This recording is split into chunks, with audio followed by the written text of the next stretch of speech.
आंखें बंद करके मुझे यूं लग रहा था कि मैं सातवें आसमान पर उड़ रही थी। हाथों में मानो पूरे जन्म के सपने सजाए जा रही थी। आंखें खोलने पर देखा कि मुझे और मेरे उस करीबी मित्र को लोगों ने घेर रखा था और खा जाने वाली नजरों से मुझे घूर रहे थे। हुआ यूं, उस दिन की बात है। उसके साथ पैदल चलते चलते कितनी देर हो गई थी पर मुझे पता ही नहीं लगा था। कॉलेज से स्कूटी पर चढ़ के जाने की बजाय हम दोनों उसे घसीटते हुए यूं चल रहे थे कि मानो स्कूटी खराब हो या बिल्कुल हल्की हो जिसका कोई वजन ही ना हो।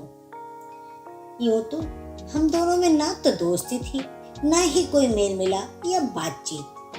फिर भी दोनों में एक दूसरे के प्रति क्या आकर्षण था ये हम भी न जानते थे। हम दोनों को एक दूसरे से बातें करना बहुत अच्छा लग रहा था। मैं जाने क्यों उससे बातें करके रोमांचित से हुई जा रही थी। मेरा रोम रोम पुलकित हुआ जा रहा था, दिल धड़क रहा था। उसने एक शांत पार्क के पास अपनी स्कूटी खड़ी करते हुए कहा, मैं कुछ कहना चाहता हूँ, क्या करूँ? मैं कह नहीं पा रहा हूँ। मेरी चुप्पी देख वह जेब से पेन निकालते हुए बोला, सुमी, हाथ आगे करो, मैं तुम्हारे हाथ पर लिख देता हूँ।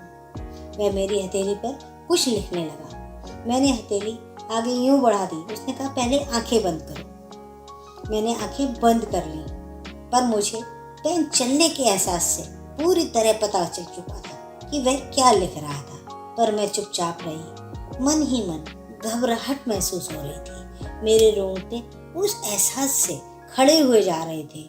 दिल की धड़कनें मानो भीतर ही भीतर मैं महसूस कर रही थी, जिन्हें मैं बहुत पहले ही महसूस करना चाहती थी। इस बीच मन में तरह तरह की उमंगें और एहसास लहरों की भांति कभी बेग से और कभी धीमी गति से बहने लगते। उसने मेरी हथेली को मुट्ठी बनाते हुए मोड़ कर कहा, अभी से बंद ही रखना प्लीज, मैं चला जाऊं तभी खोलना। मैंने उसकी बात को समझते हुए हाँ में स्वीकृति दे दी और उसके चले जाने पर यूं ही घर तक मुट्ठी बांधे ही पहुंच गई।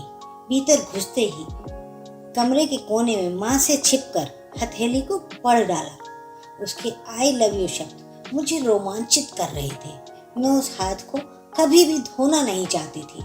मेरा भोलापन, किशोरावस्था का अल्लड़पन, उस एहसास को केवल रोमांच में ही महसूस करना चाहता था। अपनी कॉलेज की सहपाठिन को उसके प्रेमी मित्र के साथ घूमते देखकर कई बार मुझे ईर्ष्या हुई थी कि काश मेरा भी प्रेमी होता। जैसे तैसे रात बीती। अगले दिन कॉलेज में जैसे ही मेरी उस पर नजर पड़ी, मैं उसकी ओर देखकर मुस्कुरा दी। उसने भी मुस्कुराहट से प्रत्युत्तर दिया। यह सिलसिला यूं ही कई दिन तक चलता रहा। वह मेरे जवाब का इंतजार कर रहा था। शायद वह अपने प्यार के इजहार का उत्तर मेरे भावों में, मेरे शब्दों में सुनना चाहता था। पर मैं अपने भोलेपन में उस मुस्कुराहट को ही अपना उत्तर मान बैठी थी। वो मेरी किशोरावस्था का भोलापन ही था कि मैं मन ही मन उसके आगे बढ़ने का इंतजार किए जा रही थी, बिना अपना सही उत्तर दिए, बिना आई लव यू टू बोले। कॉलेज के दिन यूं ही बीतते रहे। देखते देखते पूरा वर्ष बीत गया। तभी कॉलेज की कक्षा की ग्रुप फोटो खींची गई। वह मेरे पीछे आकर खड़ा हो गया। मैं भीतर ही भीतर उस फोटो को देखकर खुशी से पागल हुई जा रही थी। तभी परीक्षाएं आ गई। सभी अपनी तैयारियों में व्यस्त हो गए। परीक्षा के बाद भी उसके प्यार का प्रस्ताव मुझे भीतर ही भीतर खुशी दिए जा रहा था। समय बीतने के साथ छुट्टियों में वह अपने शहर जा चुका था। किसी तरह उसका पता ढूंढकर मैंने उसको पत्र लिखा। उसने उत्तर लिखा।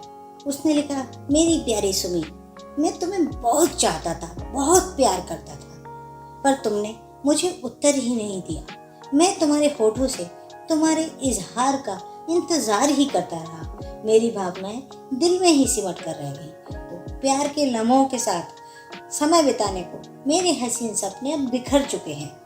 मैं आज भी तुम्हें दिल की गहराइयों से प्यार करता हूँ, पर वक्त और हालात बदल चुके हैं। मैं जानता हूँ कि तुम्हारा शीघ्र विवाह होने वाला है, तुम्हारी मजबूरी भी जानता हूँ। पत्र पढ़कर मैंने फाड़ कर चबा लिया, ताकि मन ही मन संतोष रहे कि मैंने उसका प्यार भीतर पी लिया है। अब उसका प्यार मेरे रोम रोम में समा गया है। चाहे मैं नई दुनिया बसा लूं, लेकिन वो मेरे हृदय में हमेशा रहेगा, सदा रहेगा। मेरे उस अनछुए प्यार की तड़प मेरे दिल की धड़कन बनकर मेरे साथ सांस लेती रहेगी। उसका अपनेपन से तू कहकर पुकारना मुझे भीतर ही भीतर कचोटता रहेगा।